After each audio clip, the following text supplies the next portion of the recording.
صلي وسلم وبارك على سيدنا محمد وعلى اله وصحبه وسلم اجمعين. النهارده يا حبايب قلبي رابع يوم للفراخ وللبط طبعا. طيب انا هقفل بس ثواني عشان الاذان.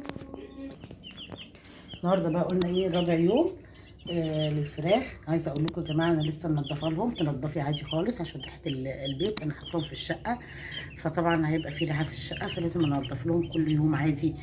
كل 3 4 ايام ممكن تشيلي الفرشه كلها وترش رشه جديده علشان تعقمي، ترش جير مطفي عشان تعطري المكان. بعد كده تحطي النشار عادي خالص.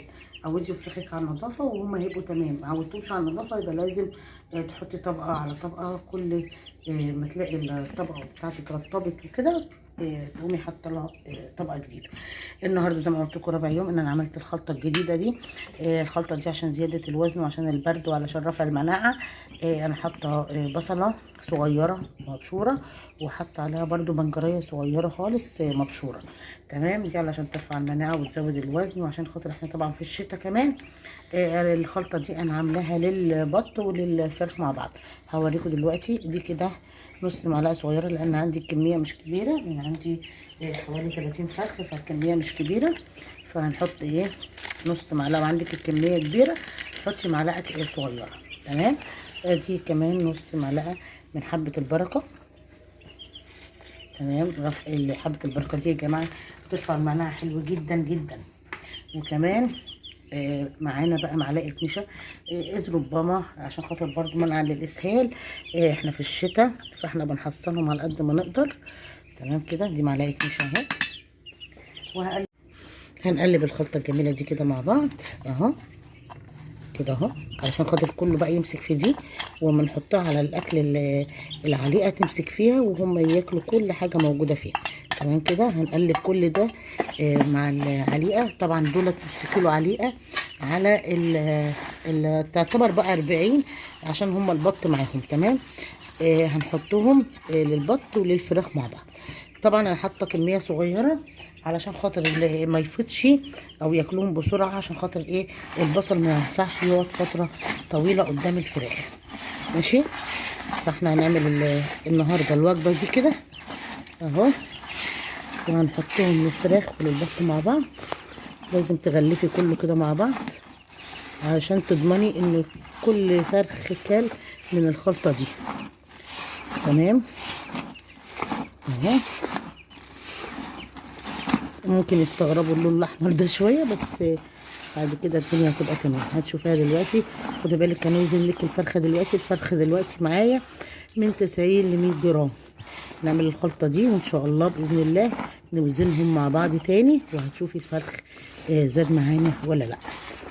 تمام كده. ثواني هعديهم بس في حاجه عشان مش هحطهم كده. عايزه اقول لكم حاجه يا حبايبي. لو اللي ما عندوش معلفات او اللي ما عندوش ميه او سقايات وكده مش لازم خالص. بصوا احنا عاملين كده علفه اهي بالخشب ممكن تحطي فيها. عاملينها للبط وللفراخ، بس انا فضيت العلفه دي وحاطه في العلفه تانية.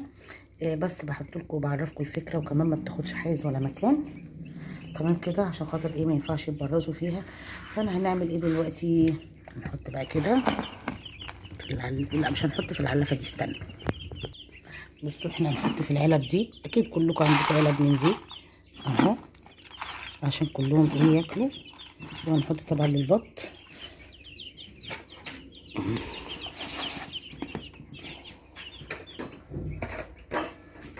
اهو. بس دول الفراخ وهنحط الباقي ده للبط عشان 10 بطات بس. تمام. هما يستغربوها شويه بس بعد كده ان شاء الله هصور لكم وهما بياكلوها. هما ابتدوا يخشوا اهو. بصوا كل بياكل فيها عادي خالص.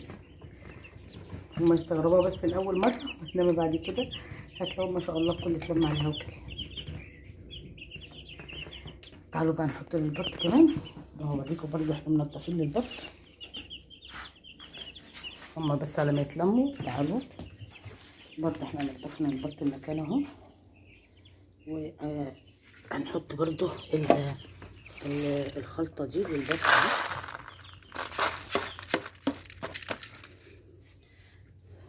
اهو يا حبايبي.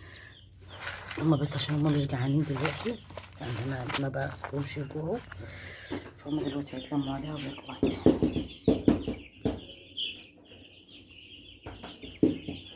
في خط الجهه التانيه فعشان كده هم خايفين. ثواني بصوا حبايبي معلش، بس اصل انا ايه عقبال بس ما رحت جبت الميزان. بصوا ايه دي حوالي اهي 100 جرام. بصوا اهي 100 جرام ان شاء الله نوصلنا. دي النهارده رابع يوم و100 جرام من غير اي خلطات لسه. احنا كده حطينا خلطه البصل اهو والبنجر، وان شاء الله نوزنهم بكره مع بعض ونشوف الدنيا هتعمل معانا ايه، هيزيدوا في الوزن ولا لا. تمام. بصوا هم هياكلوا عادي اهو. هم بس بيستغربوا البصل لاول مره، انما بعد كده بيخشوا ياكلوا عادي خالص اهو. ابتدوا كله هي ان شاء الله دلوقتي هياكل.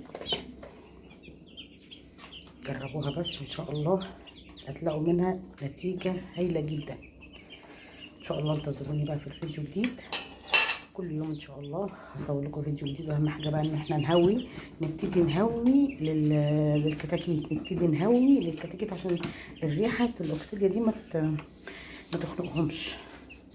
تمام. نبتدي نهوي للكتاكيت. ما تفتحيش الشباك على البحري، ما تفتحيش الباب على البحري، لا هوي واحده واحده نص ساعه كده وقومي قافله عشان ما تاخدوش بالك. تمام. ان شاء الله انتظروني في فيديو جديد ان شاء الله. بكره باذن الله هصور لكم ونوزن الكتكوت مع بعض ونشوف هل الخلطه عملت نتيجه ولا لا. يلا في امان الله.